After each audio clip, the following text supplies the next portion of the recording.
Coming up later, a secret tax on gold coins was discovered in Obamacare. Huh? Is there a connection between gold and your health? I doubt it. Keep it with the Cutler Report. We'll explain.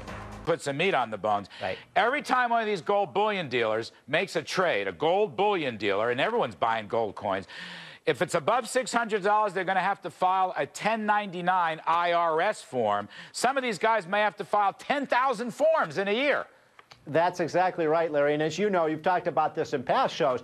This $600 expense item hits all small businesses, and it's going to be a huge increase in their reporting requirements to the IRS. What we didn't know until the last 24 hours was that this also applies to the sellers of gold. They are now, as you just said, going to, in some cases, have to fill out tens of thousands of these forms whenever someone buys gold. There's another side to the story, though, Larry, that I think is even more important, which is how about the people like, you and me and the people watching the show who buy gold. Right. As you know, I sold my stocks. I bought a lot of gold. Now, if you purchase more than $600 worth of gold, that's also going to have to be reported to the IRS. I'm not too happy about that from a privacy standpoint, about the government knowing how much gold I own. All right, good point. Just explain to me what this has to do with health care. Well, nothing, Larry, nothing at all. I mean, the kind of tangential relationship between the health care bill is, as you know, they were scrambling to find ways to raise revenues. The federal government thinks because of this new onerous requirement on small businesses, they're going to catch tax cheats, and they're going to raise $2 billion over the next 5 or 10 years through this new reporting requirement. So this is going to affect every small business. I think the idea of hiring all those new IRS agents to plunge into people's records is really a terrible thing. Okay, so that's the thing that worries me. This is not just about gold.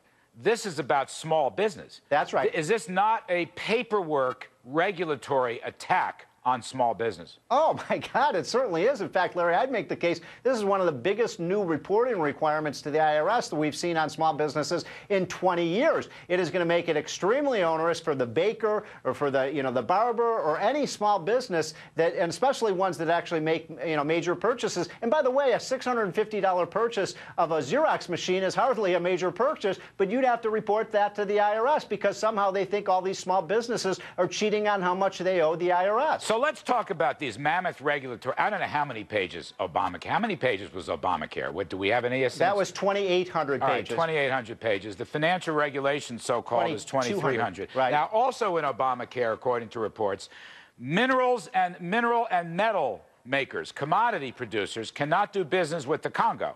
Now, the Congo has a crazy government, I take it, and some people accuse them of genocide. I don't know enough about it.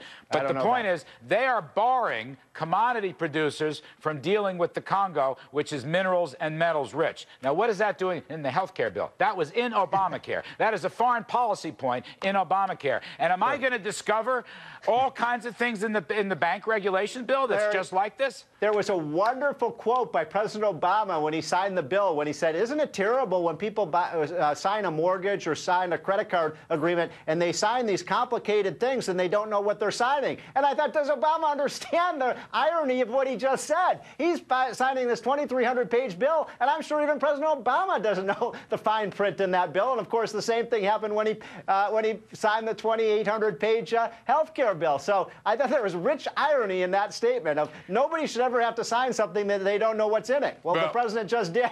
Yes, indeed. The law of unintended consequences is just running rampant in Washington because people don't read these bills. I mean, and they don't read these bills. Stevie, I got to get out. Okay, nice to see you. You're terrific. Thank you very much for explaining this gold clause in the Obamacare health bill.